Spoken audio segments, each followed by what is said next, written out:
camper right now, and I have so many fun ideas using items from the Dollar Tree to create pieces of decor and things that are functional in my camper.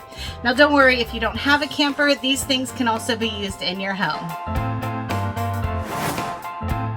I know sometimes the Crafter's Square section can get pretty thin. They don't always have a lot of supplies, but one thing I can always find at Dollar Tree are these mini pallets.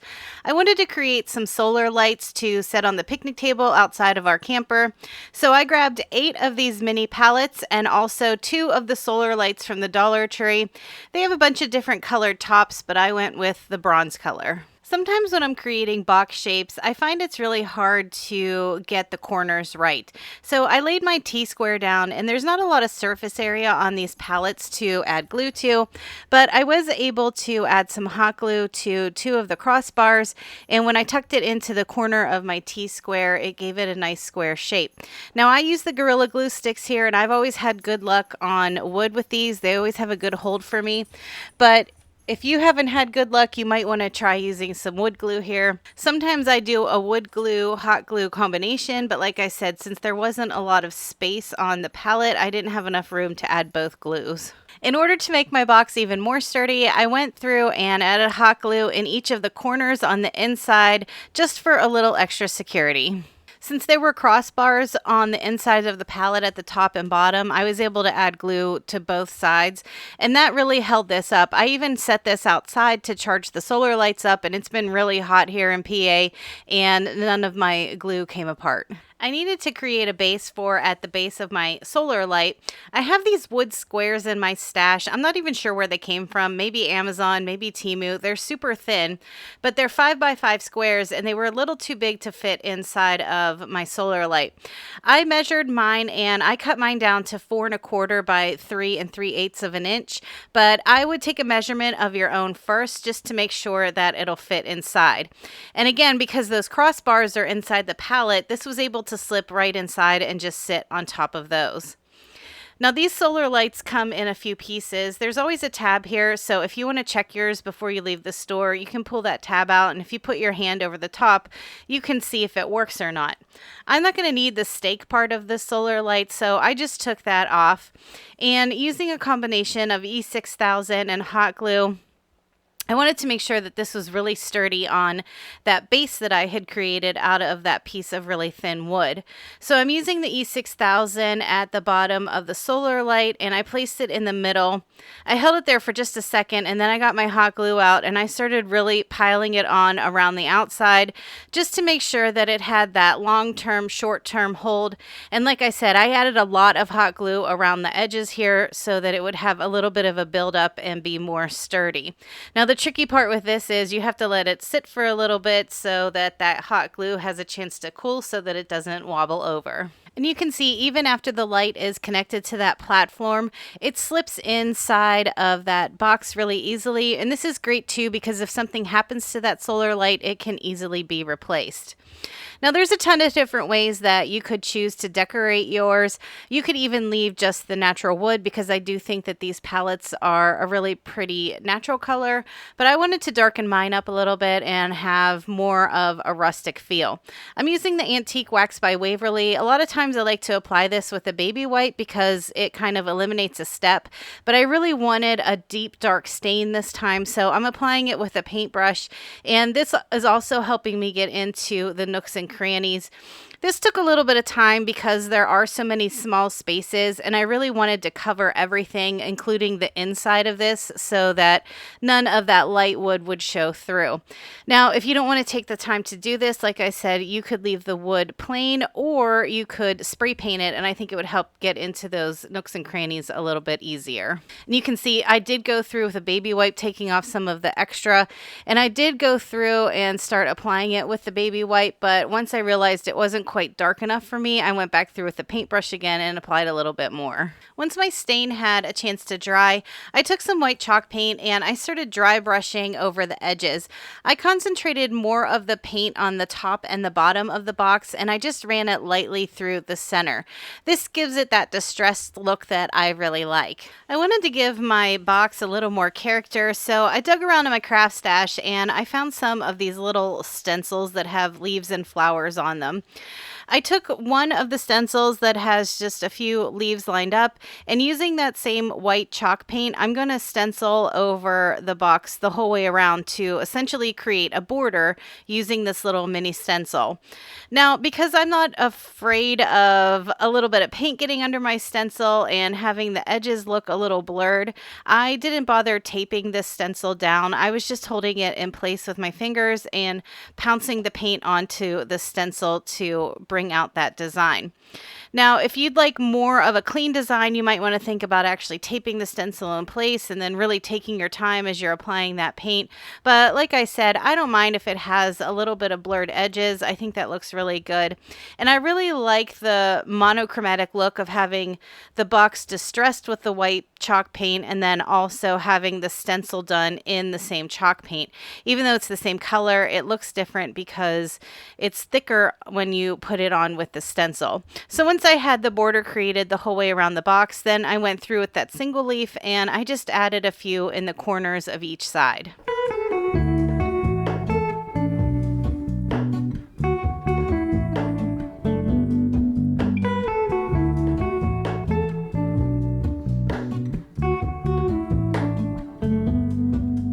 I'm so excited to tell you that I was asked to be a guest host this month for the What Would You Make playlist collaboration. Every month, this is hosted by Brenda from Rustic and Lace DIY and also Christine from DIY Craftaholic. They put together a playlist every month so that creators can share any kind of video based on wood crafts.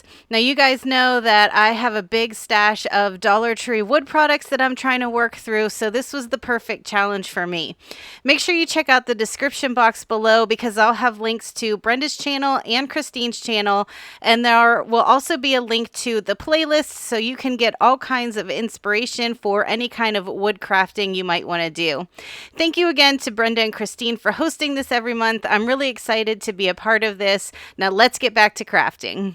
Another wood item that I can always find at the Dollar Tree are their mini wooden crates. Now, I have noticed that they've gotten a little bit smaller over the years, but I still have a bunch in my stash that I need to use up. I'm going to use one of those wooden crates today, and then I also have a wooden frame with a tin board center. I'm not even sure if you can actually add magnets to this. It doesn't show it on the picture that's in the corner, so I don't think this is magnetic. I haven't tried it out, but we're not going to need to use magnets for the command center that I'm creating today. Now, I'm not going to do anything with that frame. I like the color that's on the wood frame already, but I do want to add a pop of color to the wood crate. So I'm using a dark blue chalk paint. This one's called Nautical, and I gave my crate one coat on the outside and the inside. While my paint was drying, I got to work creating a scrappy bow for at the top of my frame. I've made these on my channel before, but if you've never made one, they're super easy, and even if you don't feel confident in your bow making skills, this is the place to start. I gathered up a bunch of my ribbons that were either blue and white or a combination of the two, and I'm cutting these down to about 7-inch lengths. So for every ribbon that I have, I cut 2 pieces at 7 inches. For these wider ribbons, I cut the ends into a dovetail shape, and for some of my thinner ribbons, I only cut those to a point on the ends just so that they weren't blunt. Now, I gathered up a bunch of different textures and colors, but they were all in the blue and white family. After I had a pile of ribbons cut, I laid a piece of jute cord down on my work surface, and starting with my smallest ribbons or my thinnest ribbons, I started laying them in an X pattern over top of my jute. Now, any of the ribbons that had a print to them, say they were only printed on one side, I made sure that I laid the printed side down because that's actually going to be the front of the bow. So I wanted to make sure that you could see that print from the front. And I did work my way from the thinnest ribbon out towards the widest ribbon. Once I had everything laid down in place in that X pattern, then all I had to do was gather up both edges of that jute twine and made sure that it fit through the X on each side, and I just tied it in the middle, which cinched it, and then I gave it a double knot to hold everything in place. And like I said, this is a super easy bow, especially for beginner crafters, or if you just don't feel like fidgeting with bows. I think this is a really easy way to do it, and it's a great way to use up some of the ribbons that you probably already have in your stash. You could place this bow anywhere you want on this frame, but I decided to keep mine at the top and the center, and I just used a little bit of hot glue to hold that in place. Since I already had a big bow at the top of my frame, I didn't want to add another bow to my crate, but I did have this pack of stickers in my stash that are themed around camping, and since this is going in my camper, I thought this would be perfect. I found one of the stickers that fit great across the front of my crate. It just says adventure and it has some mountains behind it, and I thought the colors worked really well with the blue in the crate. I wanted to glue the center section of the crate on the bottom of the frame, but that was going to leave a little bit of a gap between the top of the crate and the tin part of the frame. So to fill in that gap, I just cut down 2 regular size craft sticks. I was able to hot glue those together, and then in order to attach that spacer to the frame, I did a combination of E6000 and hot glue on the back of the craft sticks, and then I was able to use just hot glue to attach my crate to my frame. There's a lot of different ways you can customize this command center to fit your needs, but 2 things that I knew I needed for sure in our camper were a hook for extra camper keys and a notepad, particularly one with post-it notes, because it seems like we are always looking for paper to write something down. So at the Dollar Tree, I went and grabbed a pack of their version of command hooks. This is just going to hold a small set of keys, so I didn't need it to hold a lot of weight. And then over in the post-it note section, I grabbed one of their taller post-it notes that's actually lined like a notepad. I put the command hook up under the bow just a little bit so that it would be out of the way. And then when I went to go put on my post-it notepad, I realized that the back of the notepad didn't have a cardboard backer. It was just another piece of paper. I felt that was going to be a little bit too flimsy. I wanted it to be a bit more sturdy on when I went to attach it to the board. So I grabbed an old tissue box that happened to be on the top of my garbage can, and I just cut a small piece of cardboard out to fit onto the back of the notepad. And then I just used some double-sided tape to attach the cardboard to the back of the notepad, and then I used more double-sided tape to attach it to the frame. I went to the Dollar Tree and I got a few more essentials for inside of my command center. I picked up a pencil cup that fit inside of that wooden crate. I also grabbed a pack of pens, a pair of scissors, a couple Sharpies, some pencils, and even one of their small flashlights. These were just the things that I knew we needed in our camper that we didn't have in there already and we always seem to be searching for.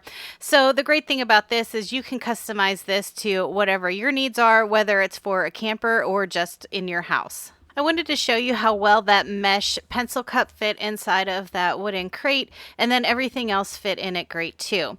Now, because I'm hanging this up in my camper, I am going to use some command strips on the back side of my frame to hang this up.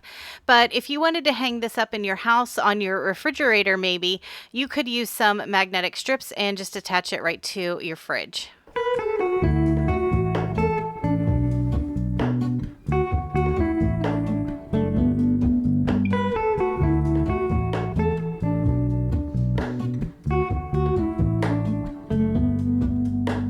These really cute trivets made out of clothespins popped up on my Pinterest page, and I knew I wanted to make some for my camper.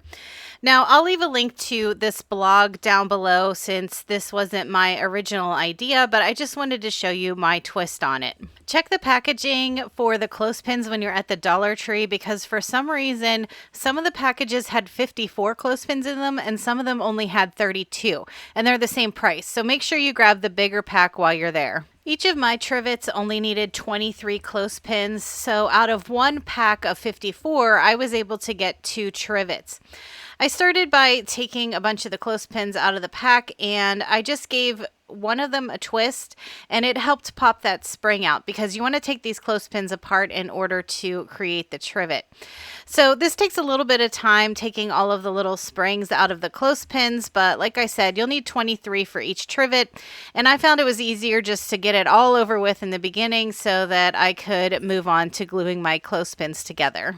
I'm using a combination of wood glue and hot glue to glue these clothespins together, and I like to do it assembly line style. So I have 5 clothespins lined up. I applied my wood glue first, and then I went through with my hot glue gun and just added a dot to the top and bottom.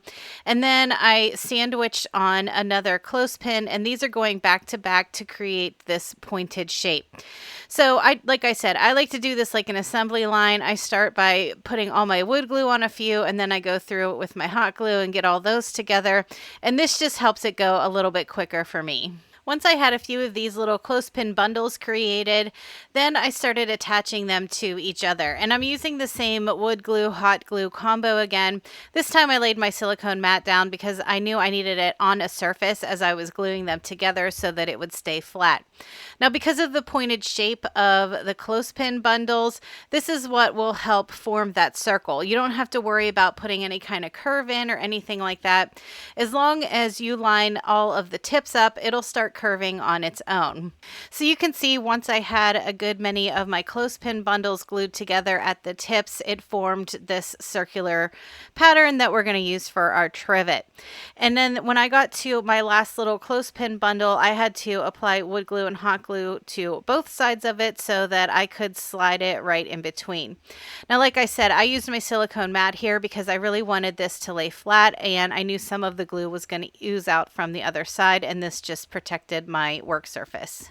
This probably isn't necessary, but I really wanted to make sure that this wasn't going to fall apart. So on the underside of my trivet, I added a generous amount of wood glue where all of those points came in towards the center. And then I used a sponge brush to brush it out towards the outside and make sure that it was really pushed down in. Now, there's a couple different ways you can decorate these trivets. Now, like I said before, I really like the color of natural wood, but I wanted a couple things in my camper to add some color. So I decided to paint mine gray and blue because those are kind of the accents colors that I have throughout my camper. I'm just using chalk paint here. If you think that you're going to use these trivets and just take your pots directly from the stove and put it right on the trivet, you probably don't want to paint it or seal it or anything like that. I was reading a blog post where somebody else made a pair of these trivets and they just left the natural wood and they bought cutting board oil to seal in their trivets, and they were able to take pots directly off the stove and put it right on there. So if you're going to be painting or decorating these like I am, you'll probably want to let your pots cool down for just a minute or two before you move them to your trivets. To add a little decoration to my trivets, I grabbed a paper doily out of my stash, and I'm going to use that as a stencil. Now, my trivets dried overnight, so the paint is good and dry on these now. I added a little bit of washi tape to the back side of my doily, and I placed it in the center of the trivet. Then I went in with some white chalk paint. I brushed most of the excess off so that there wasn't too much on my brush, and then I just pounced it up and down all around the outside edges of the doily, making sure that I got that pattern on there, and also a little bit of paint around the outside of the doily too. And then because I used the washi tape to hold it in place, it was able to just peel back up and reveal the pattern that was left on my trivet. Since I am aware that I won't be able to put boiling hot pots right on top of these painted trivets, I did want to give it one quick coat of Mod Podge though, just to seal all of that paint in and to protect it a little bit. I'm using the matte finish Mod Podge because I really like the matte finish of the chalk paint, but you can choose to use whatever you'd like.